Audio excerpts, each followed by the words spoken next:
श्री कृष्ण गोविंद हरे मुरारे, हे नाथ नारायण वासुदेव, हे नाथ नारायण वासुदेव, हे नाथ नारायण वासुदेव। श्री कृष्ण गोविंद हरे मुरारे, हे नाथ नारायण वासुदेव। गोविंद जय जय गोपाल जय जय, राधा रमण हरि गोविंद जय जय। ओम नमो भगवते वासुदेवाय, ओम नमो भगवते वासुदेवाय। मानस ज्ञान भाग 284। सर्वयोनिषु कौन्तेय मूर्तयः संभवन्ति याः, तासां ब्रह्म यद्योनिम् अहम बीजपद पिता। भगवान कहते हैं अर्जुन से कि हे अर्जुन, नाना प्रकार की सब योनियों में जितनी भी मूर्तियां शरीरधारी हैं, प्राणी होते हैं, प्रकृति उनकी माता होती है और मैं सबका बीज पिता के रूप में रहता हूँ। सत्तम रजस इति तमम गुणा प्रकृति संभवा, निबध्नन्ति महाबाहु देहिन अव्यम। हे अर्जुन, सतोगुण, रजोगुण, तमोगुण, ये तीन प्रकृति से उत्पन्न तीनों गुण अविनाशी जीवात्मा को शरीर में बांधते हैं। सतोगुण क्या होता है? जो सुबह का समय सतोगुण मानिए, दोपहर का समय रजोगुण मानिए और रात का समय तमोगुण मानिए। बचपन सतोगुण, जवानी रजोगुण और बुढ़ापा तमोगुण की ओर अग्रसित करता है। इसी तरह से तीन अवस्था है। तीन तरह के खाने भी होते हैं। जो खाना आराम से पच जाता है उसको सतोगुण, जिस खाने में थोड़ा ज़्यादा स्वाद होता है और बहुत ही शरीर में उत्तेजना पैदा करता है उसको रजोगुण खाना कहते हैं, और जो खाना बासी हो उसको हम तमोगुण खाना कहते हैं। तत्र सत्वम निर्मल तत्वम प्रकाशकम मनामयम, सुखम संगेन बंधाति ज्ञान संगेन चानघ। हे निष्पाप, उन तीनों गुणों से सतोगुण तो निर्मल होने के कारण विकास से रहित है। वह सुख के संबंध से और ज्ञान के संबंध से अभिमान में बंध जाता है। अगर किसी को ज्ञान हो जाए तो वो कहता है कि मैं ज्ञानी हो गया, तो वो सतोगुण उसका कम हो जाता है। रजो रागात्मक विद्धि तृष्णा संगम समुद्भवम, तन निन्नाति कौन्तेय कर्म संगेन देहिनाम। हे अर्जुन, राग रूप रजोगुण को कामना और आसक्ति से उत्पन्न हो जाए। रजोगुण से हमारी कामनाएं उत्पन्न होती हैं। जब हमारे अंदर में रजोगुण की भावना होगी तो हम चाहते हैं कि ये मिल गया, ये भी हो जाए, ऐसा भी हो जाए। सब चीजों को हम कोशिश करते हैं कि हमें ये चीज प्राप्त हो जाए। वह इस जीवन के कर्मों को और फल को संबंध से, इसी के कारण से मनुष्य फल में बन जाता है। तामस तत्व ज्ञानजम विद्धि मोहनम सर्वदेहिनाम, प्रमाद आलस्य निद्राभिम तन बंधिति भारत। हे अर्जुन, सब देह भावानियों में मोहित करने वाले तमोगुण को अज्ञान से उत्पन्न, जब मनुष्य के अंदर अज्ञान का पैदा हो जाता है तो तमोगुण को प्राप्त होता है। वह इस जीवात्मा को प्रमाद, आलस्य और निद्रा के द्वारा बांधता है। सत्यम सुखे संजयति रजः कर्मणि भारत, ज्ञानम आवृत्य तू तमः प्रमादे संयुत। हे अर्जुन, सतोगुण सुख में लगाता है, रजोगुण कर्म में लगाता है और तमोगुण ज्ञान को ढककर घमंड में, अभिमान में मनुष्य को लगा देता है। रजसा तमसा च अभिभूय सत्यम भवति भारत, रजः सत्वम तमस चैव तमः सत्वम रजस्तथा। यानी तीनों गुण जो है एक दूसरे के संपर्क में रहते हैं, सतोगुण, रजोगुण, तमोगुण। अगर आपका सतोगुण तेज हुआ तो आपके अंदर अच्छी भावना आएगी। अगर रजोगुण तेज हुआ तो आपको परिवार और अपने बारे में भावना होगी। और तमोगुण अगर ज्यादा आपका पैदा हुआ तो आप दूसरे को परेशान करने वाली बात हमेशा सोचेंगे। सर्वद्वारेषु देहि यस्मिन् प्रकाशे उपजायते, ज्ञानम यदा तदा विद्याम विवृद्ध सत्वम मितम। जिस समय इस देह में तथा अंतःकरण में इंद्रियों में चेतना विवेक शक्ति उत्पन्न होती है। जिस समय हमारे अंदर विवेक रहता है, ज्ञान रहता है, वो सतोगुण सजो समझ लीजिए कि सतोगुण मेरे अंदर में है। लोभ प्रवृत्ति समारंभा कर्मणाम समम स्पृहा रजस्ते तान जायन्ते विवृधे भारतर्षभ। हे अर्जुन, जब रजोगुण की वृद्धि होती है तो मनुष्य के अंदर क्या लक्षण होते हैं? उसको लोभ होगा, उसमें स्वार्थ की भावना होगी, उसमें सकाम कर्म करने वाले की होगी, मन में अशांति होगी और विषयों को भोगने की कामना, लालसा, इच्छा उत्पन्न हो जाएगी। सकाम कर्म का मतलब होता है कि जब मैं काम करूं तो उसका फल हमको मिले। और सतोगुण में आदमी कर्म करता है तो उसको कहते हैं कि हम कर्म करें किंतु फल की इच्छा न करें, ये भगवान कहते हैं। अप्रकाशो अप्रवृत्तश्च प्रमादो मोह एव च तमस्तानि जायन्ते विवृधे कुरु नंदन। हे अर्जुन, तमोगुण के बनने पर अंतःकरण और इंद्रियों में अप्रकाश, कर्तव्य में अप्रवृत्ति, प्रमाद, व्यर्थ चेष्टा, निद्रा, अंतःकरण की मोहनी वृत्तियां, ये सब उत्पन्न होती हैं। कब? जब हमारे अंदर तमोगुण की वृद्धि होती है। जब तमोगुण होगा तो हमारे अंदर क्या लक्षण होंगे? अप्रकाश, इंद्रियों में अप्रकाश, इंद्रियां काम करना थोड़ा कम कर देंगे। कर्तव्य कर्मों में जो हमारा काम है उसको हम करना नहीं चाहेंगे। जो कर्तव्य है उस कर्मों में अप्रवृत्ति, माने उसको ना करें। प्रमाद, और हमारे अंदर अभिमान आ जाए, व्यर्थ की चेष्टा बढ़ जाए, हमेशा निद्रा आने लगे और हमारे अंदर किसी चीज के प्रति मोहनी वृत्ति, आकर्षण वृत्ति हो जाए तो तमोगुण की वृद्धि होती है। यदा सत्वे प्रबुद्धे तुम प्रलयम याति देहभृत तदो उत्तम विदाम लोका नमलान प्रतिपद्यते। जहां मनुष्य सतोगुण की वृद्धि में रहता है, सतोगुण में अगर मनुष्य की मृत्यु हो जाती है तो उत्तम करने वालों के लिए निर्मल देवलोक प्राप्त होता है। अगर आदमी सतोगुण की वृत्ति रखे और उसकी मृत्यु हो जाए तो देवताओं को प्राप्त करता है। सतोगुण में काम करने का मतलब क्या है?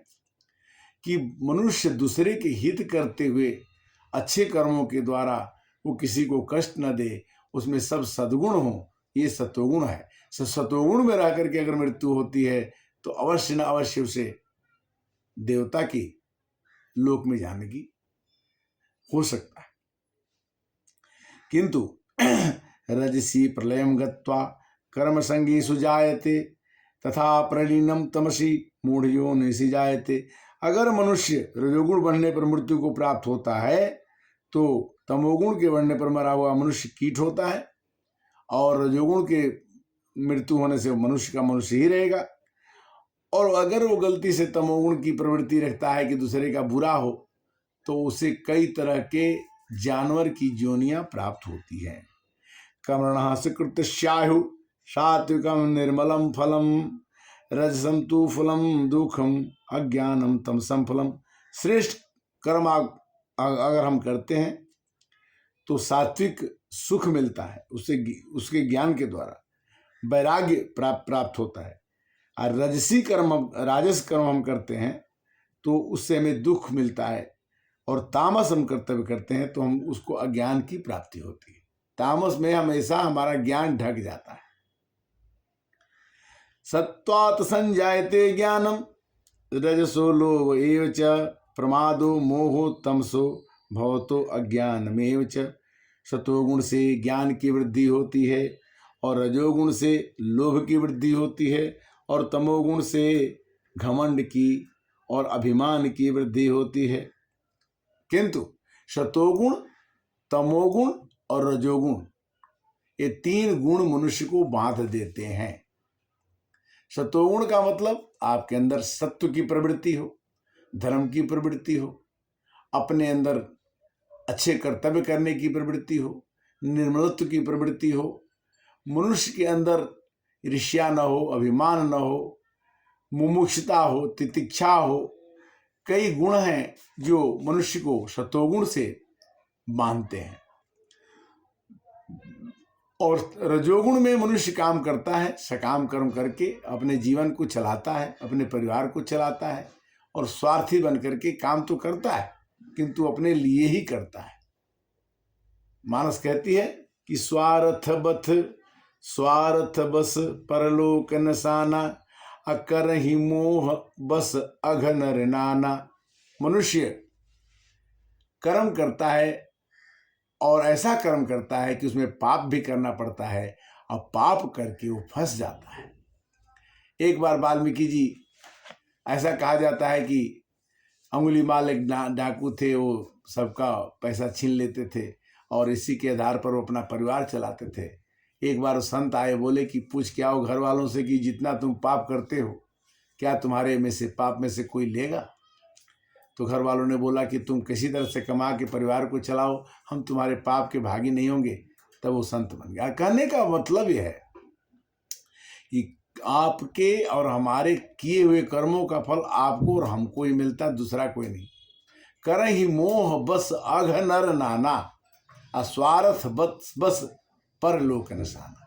स्वार्थ क्या है कि हम परिवार को चला रहे हैं, हम परिवार को सामान दे रहे हैं, हम कर रहे हैं, मैं करता हूं।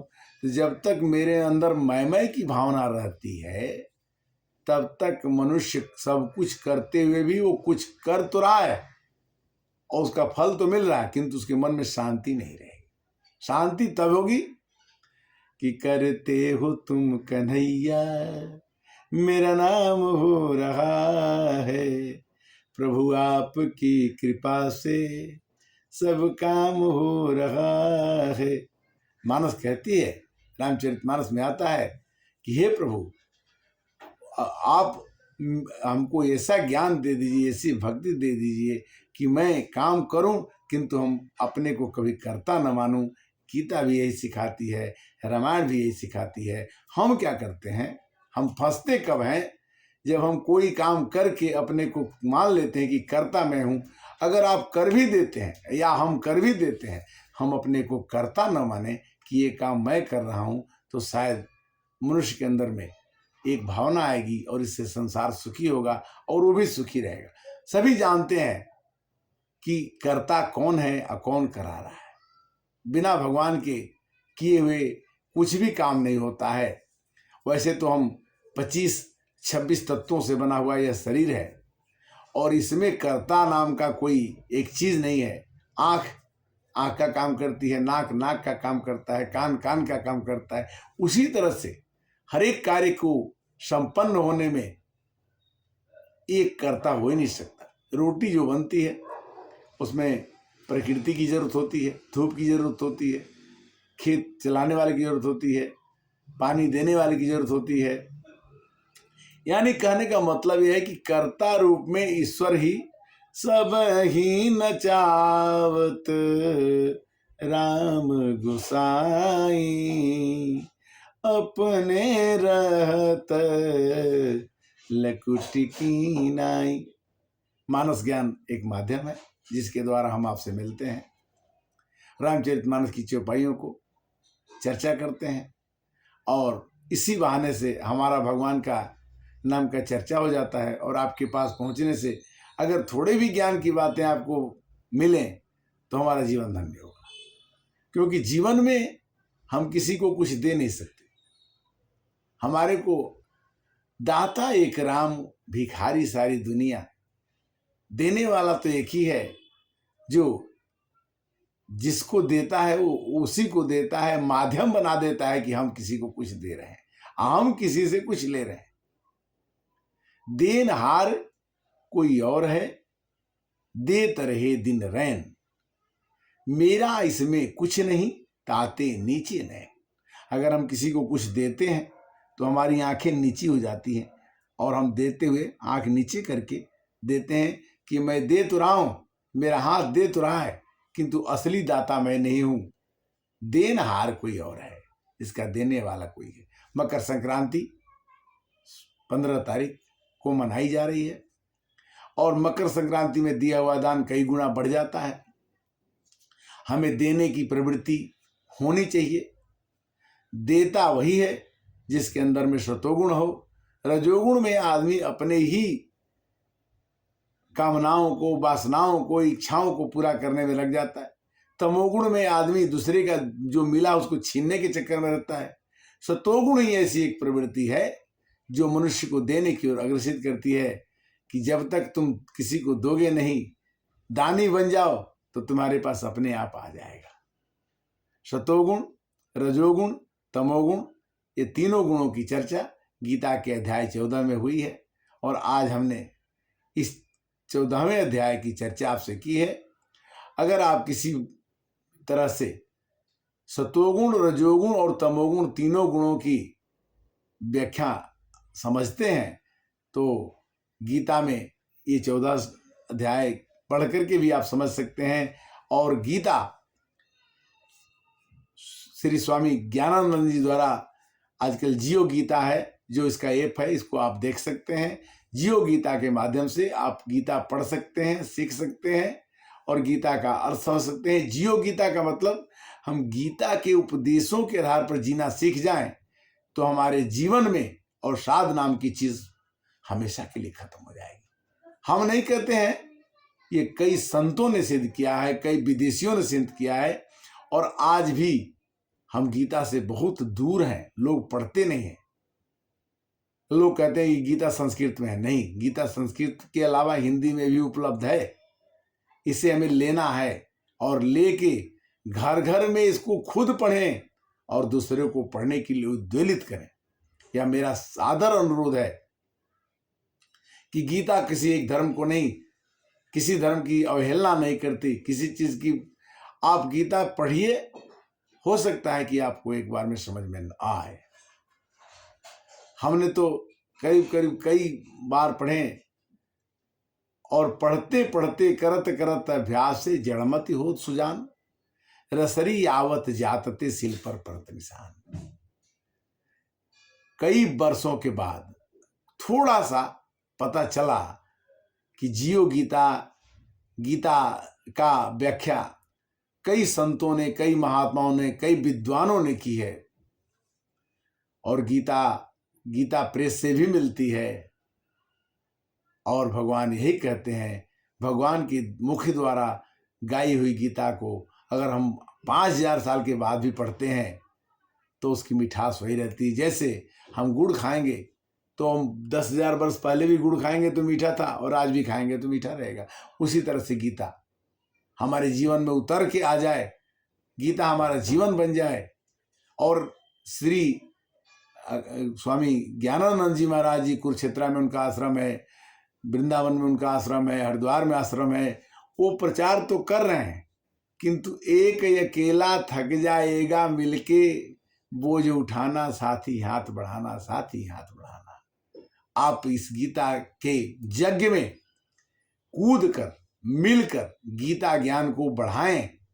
जैसे रामचरितमानस घर घर की रामायण है, उस तरह से गीता भी घर घर में गीता पढ़ी जाए, गीता सब लोग धारण करें तो जीवन में कभी भी अवसाद नहीं होगा। इतना कहने के साथ साथ हम आज का विश्राम लेंगे। 284 मानस ज्ञान की चर्चा है और फिर हम मिलेंगे। हरे कृष्णा कृष्णा कृष्णा हरे हरे, हरे राम राम राम हरे हरे। ओम शांति।